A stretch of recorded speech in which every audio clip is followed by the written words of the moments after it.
is Margaret Stauffer, and I'm the program director. Our next speaker is Dr. Matt Sirott, who received his MD from the Medical College of Pennsylvania. After completing a 3-year residency in internal medicine at Montefiore Medical Center in New York City, he completed his oncology fellowship at Memorial Sloan Kettering Cancer Center and his hematology training at New York Hospital, Cornell University Medical Center. Under his leadership in 2008, Diablo Valley Oncology opened the state-of-the-art California Cancer Center and Research Institute, in which all cancer treatment services can be delivered in one location, greatly simplifying a patient's course of therapy. Dr. Sirott, welcome.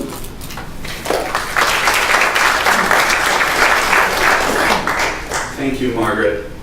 I am from Diablo Valley Oncology, as is Dr. Gameth, and about a little less than a year ago, I guess, we started the California Skin and Melanoma Center, which I'm going to talk about at the end of my little talk. My talk's the short one, so that's good. The reason for that is I only deal with advanced cancer. Medical oncologists only get involved when there's a concern that the cancer either did or will spread. My expertise is really melanoma, because that's the cancer that most frequently spreads.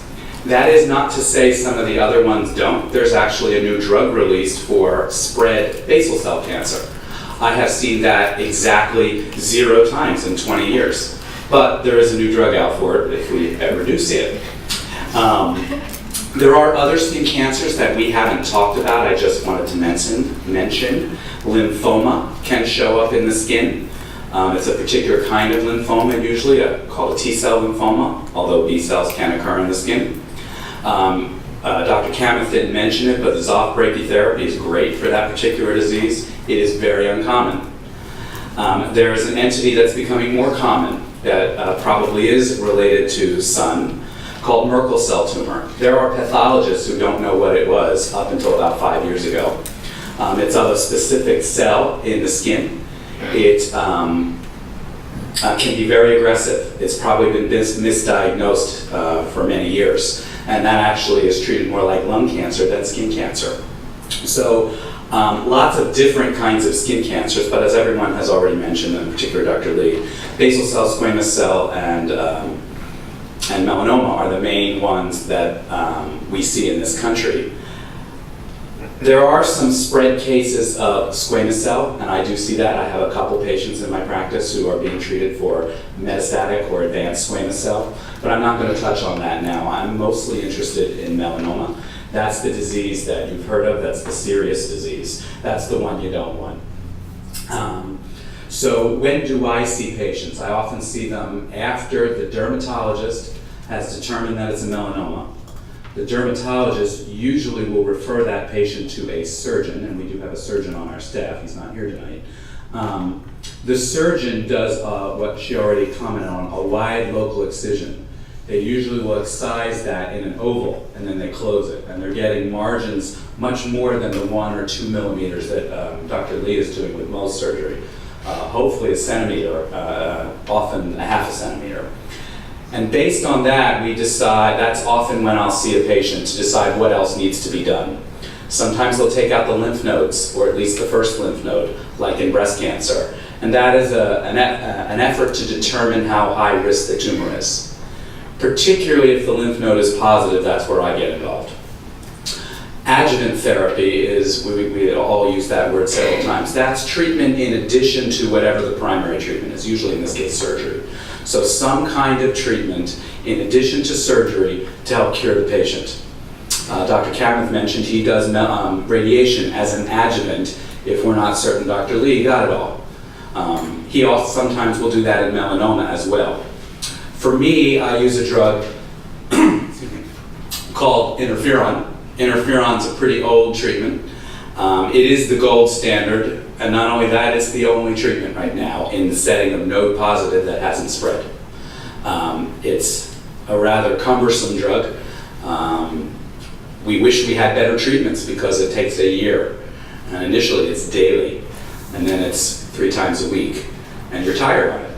So we use it. It is useful. We're working on better treatments, which I'm going to get to. Quick comment on chemotherapy, because everybody says, oh, you're a medical oncologist, you use chemotherapy. Not in this disease, not very much. Chemotherapy is not particularly effective for melanoma. It's one of the diseases that it just hasn't been shown to be successful over the years. Having said that, there is a drug that I think is going to be approved in this disease. There is one that's approved. So considered the standard chemotherapy. We don't use it too much. There's a new drug called Abraxane.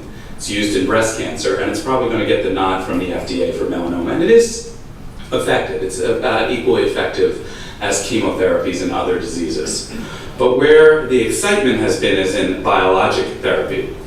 Biologic therapy, specialized therapy, targeted therapy, molecular therapy, genetic therapy, they're all really the same thing. They are targeting the immune system in some way to treat cancer. Interleukin-2 was the first biologic therapy next to interferon, after interferon, in all of oncology. Interleukin came out in the 1980s, and it actually was being researched at Sloan Kettering when I was there. So I had a good deal of exposure, and in fact, the developer of the drug, Dr. DeVita, was the president of Sloan Kettering, and that was his claim to fame, and he is still quite famous for it, and in fact writes the textbook that we all read in medical school called DeVita. Interleukin means between white cells. It's a complex therapy. People think biologic therapy, oh, that's got to be easier than chemotherapy. Not interleukin-2. Interleukin-2 is administered in the hospital. We do it in the intensive care unit because blood pressure goes low. There are other ways of giving it, but they are not as clearly effective as the interleukin-2 that's administered in the hospital. And the reason we like it is it has a cure rate. And nothing else in metastatic disease and cancer that has spread for melanoma has a cure rate. So that was why interleukin was exciting.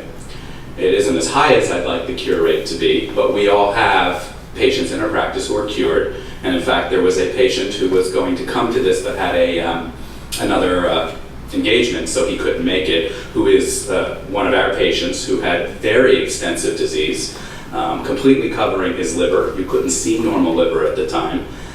Those patients don't usually do well, and he's now 6 years out, Sandy? I think he's 6 years out, and we think he's cured. What's new? More biologic therapies. These two drugs that are up here came out in 2011. They were breakthrough drugs, particularly the first one is a fascinoma. Ipilimumab. Anything that ends in mab is an antibody, monoclonal antibody. Ipilimumab came out in 2011. I think it's the third monoclonal antibody in oncology. Monoclonal antibody is a protein that your body normally makes that attacks something that's not supposed to be there. So you get a cold, you make antibodies against the cold. This is the cold virus, that is. This is an antibody against a specific spot on the immune system, and it turns off the off switch.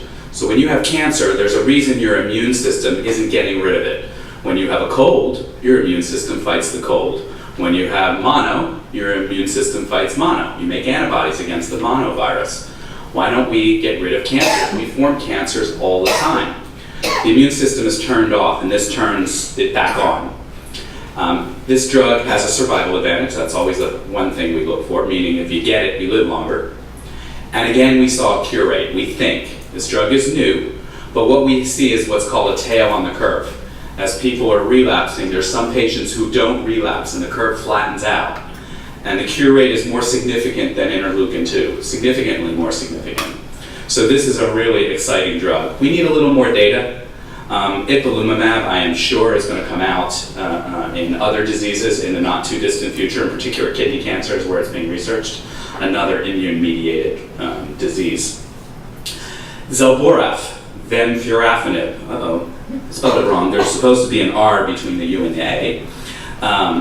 Also came out in 2011. That was a banner year for melanoma. This is a genetic treatment. There is a particular genetic mutation that occurs in this protein called BRAF. And when that genetic mutation occurs, about 50% of melanomas, 5% of colon cancers, 7% of lung cancers, this drug blocks that growth pattern. So not in everybody, but what happens is the cell cannot grow when it's exposed to this, this compound, and the cells die. Again, a survival advantage. This was a banner year for us to see patients doing so much better with melanoma. Tail on the curve, not so sure yet. That one we're still looking at. What's next? Well, a couple things. One, there is a study going on now combining those two. There's a study going on looking at vemurafenib with interleukin-2 at lower doses, so mixing the drugs that we know work. I just happened to be reading something this morning. This was a summary of all the drugs that are about to come out, I didn't get a chance to put it on the slide, that are in phase 3 trials in melanoma. One that was in New York Times and the Wall Street Journal about 4 months ago was called PD-1, Program Death 1. That drug is amazing. Melanoma was one of the major, it was a phase 1 trial. A phase 1 trial is where we tested in all kinds of different diseases to try to see how to dose it and also see where it has any efficacy. And it had efficacy across the entire spectrum of diseases that it was treated. Melanoma looked like the most promising one, but it's a really, really exciting drug, and it is fast-tracked by the FDA. There are many studies of PD-1. There's vaccine therapies coming out for melanoma. Now, vaccines have been researched in melanoma for a long time. There was a big study about 10 years ago, which everybody thought was going to be positive. It was a vaccine developed in UCLA. There was a lot of hoopla about it. There was an IPO for the company, that whole thing doesn't work. But there are other vaccine therapies that are coming out. There are other inhibitors of different proteins. So this one inhibits BRAF, it's not proteins, genes. This one inhibits BRAF or BRAF. There's one that inhibits MEK. There's one that inhibits RAF. All of these are being tested. So there are going to be a lot of new drugs coming out, both for melanoma and a lot of the other diseases. Hopefully we can afford them because they're all coming out at 10 grand a month. So why did we put together our melanoma, our skin cancer center? We wanted to raise community awareness. That's why we have educational programs like this. We're particularly interested in promoting skin cancer prevention because the best way to not have to deal with skin cancer is to not get it in the first place. We've partnered with cosmetic companies to try to give out samples of skin creams, etc. We wanted to improve clinical research. Clinical research is how we make progress, obviously. One of our current trials is testing vemurafenib with a brand new drug from Genentech. It's one of the two companies, I don't remember which one. It's a very exciting combination. It's an exciting drug. More research, faster research will cure more people. We at the California Skin Center, we work with primary care physicians. We always send material back to them, and obviously we work with all dermatologists. There is no comprehensive skin cancer program in the East Bay. There are comprehensive skin cancer programs in San Francisco, but we try to keep our patients not having to truck all the way in there. We have interested, focused physicians. That's really what it takes. I happen to have did my research in melanoma. I'm interested in melanoma. It's an exciting field. Dr. Kamath is interested in skin cancers. He came from Florida. Obviously, all dermatologists are interested in skin cancer, but Christine has a special interest, and particularly in Mohs. We have comprehensive treatment plans. We've been developing a multidisciplinary tumor board, so we all talk about the advanced cancers now. This is not the very beginning. Patients who have advanced disease, we all sit down in a room with a pathologist, look at the case, particularly, for instance, with the Merkel cells or the lymphomas or the complex melanomas, to try to decide what to do. Our center has the imaging that we need, including MRIs and PET CTs, so we can develop state-of-the-art therapies. I did want to mention that we also partner with other groups to bring cancer screenings. The Skin Cancer Foundation's Road to Healthy Skin Tour has a van where they park in front of some place, in this case Rite Aid in Walnut Creek on August 28th, and he gets free skin exams done by dermatologists, so people who know what they're doing. So we invite you to have anyone come to that, get their skin examined. If they haven't already seen a dermatologist, they'll get referred if they need to get referred. Yes, that's all I have to say. Thank you very much.